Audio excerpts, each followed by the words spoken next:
Welcome to a short video tutorial on Akamai's DataStream product. My name is Mike Ellison. I'm a Senior Solutions Engineer based in Amsterdam for Akamai, and today I'm going to showcase how you can best utilize DataStream. And DataStream brings near real-time middle-mile visibility through customized data logs and aggregated metrics on anything Akamai. So with both the ability to have a push model where we are pushing out the logs directly to an endpoint, which could be Splunk, S3, or Sumo Logic, we also have the ability to utilize the pull or the DataStream API to give you aggregate metrics on anything from Akamai usage to hits, error rates, etc. So we're going to be delving into that more. If you're interested in the product, please look at our website for DataStream. Now what you need is the following steps. You need access to the Akamai Control Center, which we have right here on control.akamai.com. And the first thing that you need to do is add DataStream to your contract or to your customer account. You can do it over here under the marketplace, where you can set up a 30-day trial, which includes 5 terabytes of traffic. Once that is set up, you're able to go ahead and configure DataStream. And DataStream can be found in the hamburger menu over here under log delivery, real-time logs, or just use the filter option and type in DataStream and you get access to that right away. Next steps is actually creating a DataStream configuration. I've already set a configuration up right here, but under Add New Stream, you can create your own custom DataStream configuration. You have the ability to push out the raw logs to an endpoint that can be specified here. Or in our use case, we can go with the aggregate metrics. You select the property or the configuration that you have, your delivery configuration, and then you specify which data sets you want. There could be more in the future, so keep an eye out for that. Here you have HTTP status codes, traffic volumes, and CDN offload, which is the one that I've selected in my example that's already live. You can select your time frame, go to review, and then go ahead and publish that. So once you have that active, the next step is to then go ahead inside of your delivery configuration, which I have an example here, Schrodinger Studios, and add DataStream.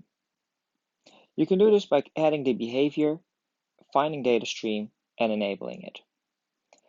Your DataStream configuration will have a unique DataStream stream ID, which you can add in here, but it's optional.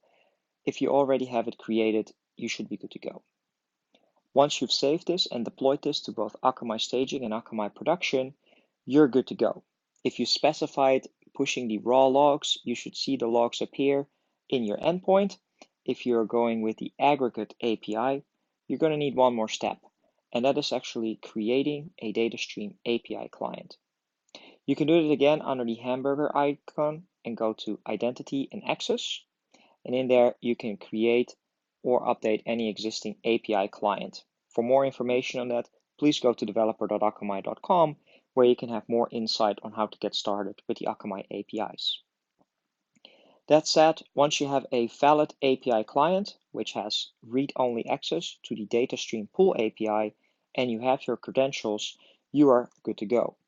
Again, on developer.akamai.com, on our API catalog, you can find the DataStream API version 1, and there you can see what you need to do in order to retrieve the logs. You can utilize the raw logs or you can use the aggregate logs, and there are example code here that you can see on the screen. Very important to note here is your unique stream ID, which is part of the URL, as well as a start and end time in the ISO 8601 format in order to make sure that you get the metrics.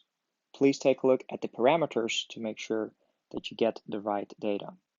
Now you can utilize these API calls with any type of client or code that you prefer, but in this example, I'm going to be showcasing Postman.